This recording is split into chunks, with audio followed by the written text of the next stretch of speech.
Hello everyone. This is a 15-minute reading from Enlightenment by the Natural Path, starting on the middle of page 6. The water that purifies. A saintly person, however, is like pure water, free from all contamination and capable of purifying all things. Just as pure water is transparent, he is transparently manifests the personality of Godhead within his heart. Such love of Godhead is the reservoir of all happiness. Water makes a most pleasing vibration as it flows and cascades, and the sound vibration of a pure devotee of the Lord, saturated with the glories of the Lord, is similarly most charming and beautiful. By studying the nature of water, one can understand the symptoms of a pure devotee of the Lord. A saintly person, continued the Brahmana, in the same way as fire sometimes appears in a concealed form, and at other times reveals himself. For the welfare of the conditioned souls who desire real happiness, he may accept the worshipful position of spiritual master. Like fire, he burns to ashes all the past and future sinful reactions of those who worship him, by mercifully accepting their offerings. The time and the moon's phases. The various phases of one's material life, beginning with birth and culminating in death, are all properties of the body, not of the soul proper, just as the apparent waxing and waning of the moon do not affect the moon itself. Such changes are enforced by the imperceptible movements of time. The body undergoes 6 changes: birth, growth, maintenance, production of byproducts, dwindling, and death.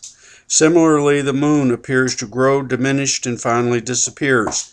Since moonlight is a reflection of sunlight, it is understood that the moon itself does not grow or diminish. Rather, we perceive the reflection of the moon in various phases.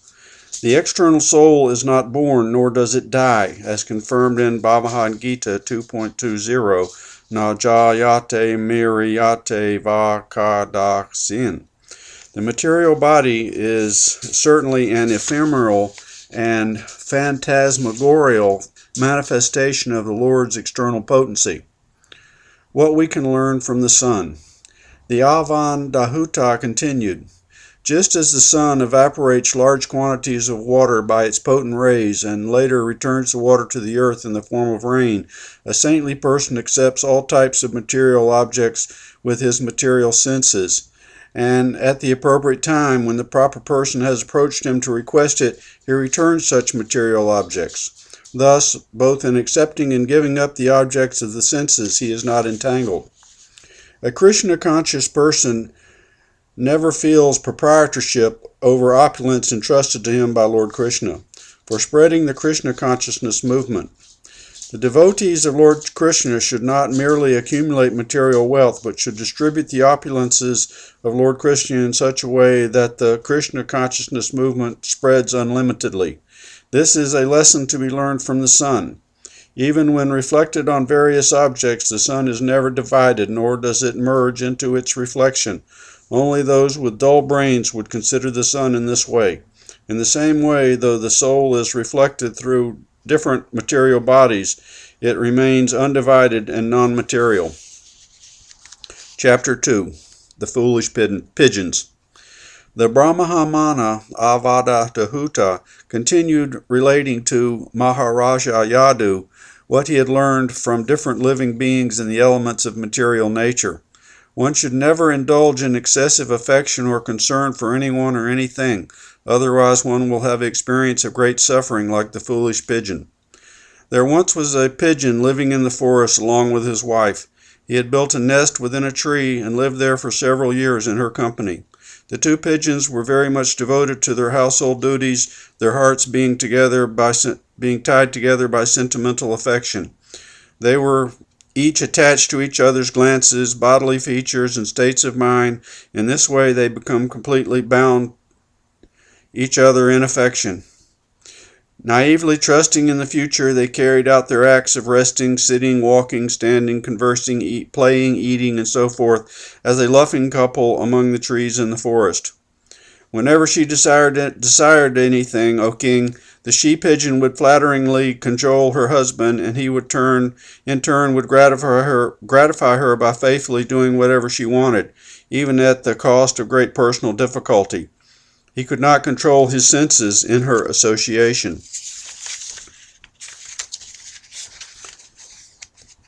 Then the she-pigeon experienced her first pregnancy. The chaste lady delivered a number of eggs within the nest in the presence of her husband, and when time was ripe, baby pigeons with tender limbs and feathers created by the inconceivable potencies of the Lord were born from those eggs.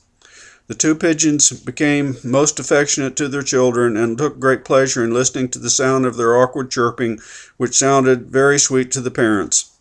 With love, they began to raise the little birds who were born to them.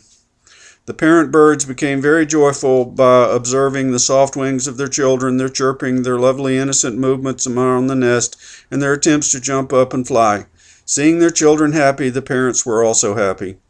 Their hearts were bound to each other by the affection, completely bewildered by the illusionary energy of Lord Vishnu.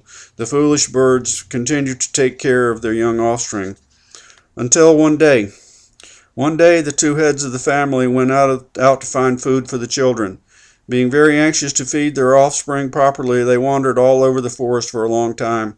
At that time, a certain hunter who happened to be passing through the forest saw the young pigeons moving about near the nest. Spreading out his net, he captured them all. The pigeon and his wife were always anxious for the maintenance of their children, and they were searching about the forest for that purpose. After obtaining proper food, they returned to their nest.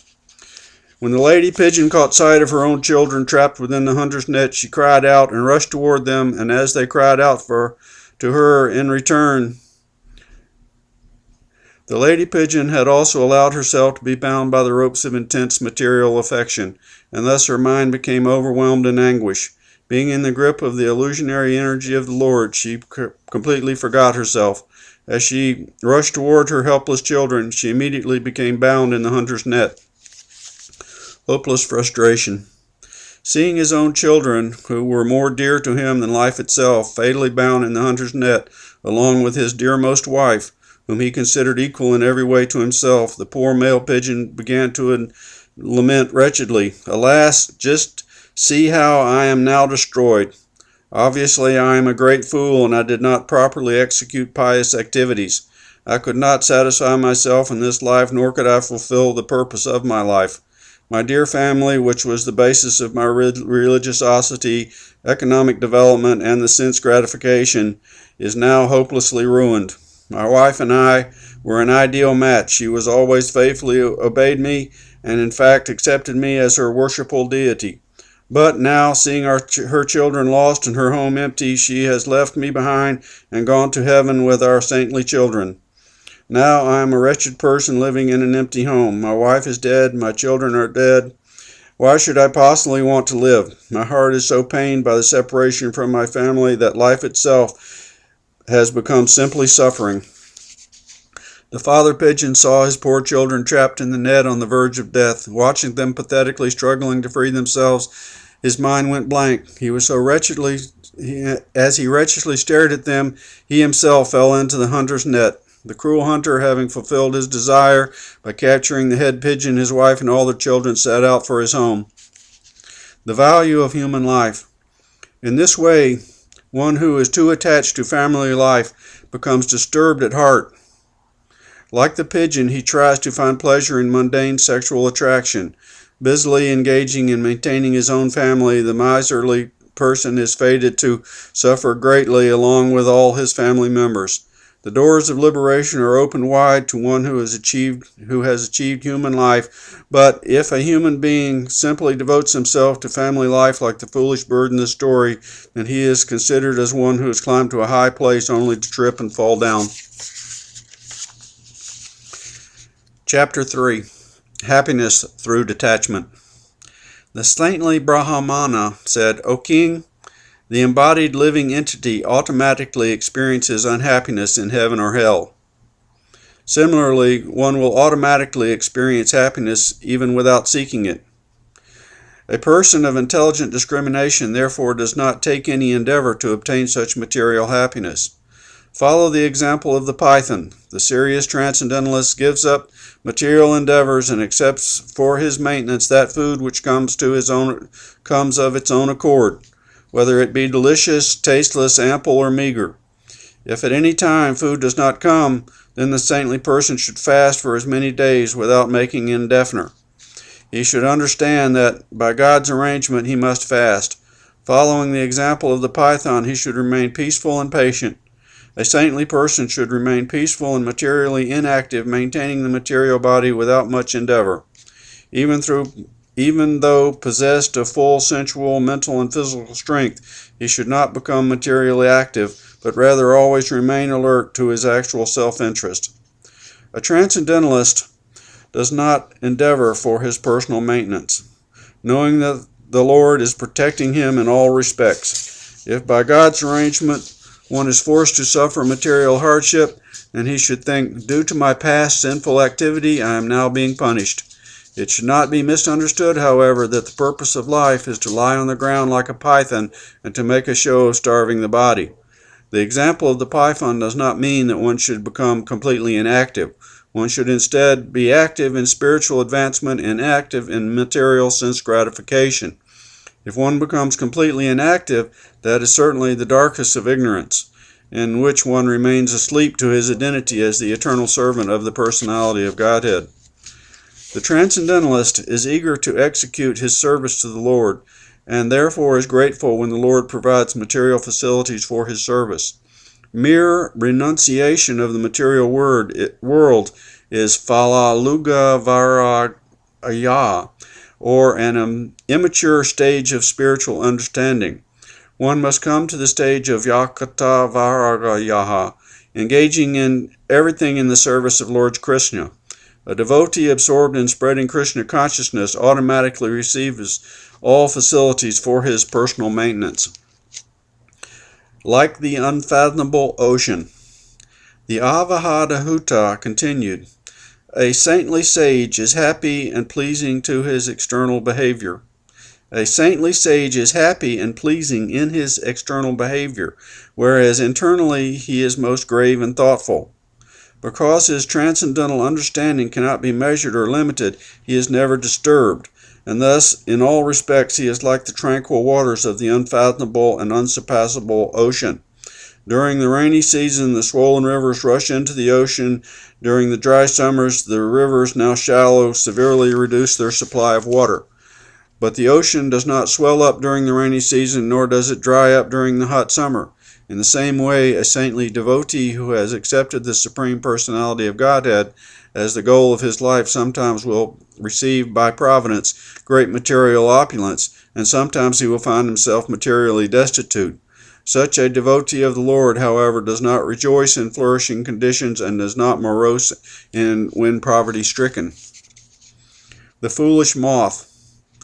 One who has failed to control his senses, on the other hand, is immediately attracted upon seeing the form of a woman, which is created by the illusionary energy of the Supreme Lord. Indeed, when the woman speaks with enticing words, smiles coquettishly, and moves her body sensuously, his mind is immediately captured. He falls blindly into the darkness of material existence, just as the moth, maddened by the fire, rushes blindly into the flames. A foolish person with no intelligent discrimination is immediately aroused at the sight of a lusty woman beautifully decorated with golden ornaments, fine clothing, and other cosmetic features. Being eager for sense gratification, he loses all intelligence and is destroyed, just like the moth who rushes into the blazing fire. Women actually have the power to attract men through all the material senses. Men become lusty by seeing the body of a woman, by smelling her fragrance, by hearing her voice, by tasting her body, and by touching her body. However, the foolish relationship based upon material sex attraction begins with seeing.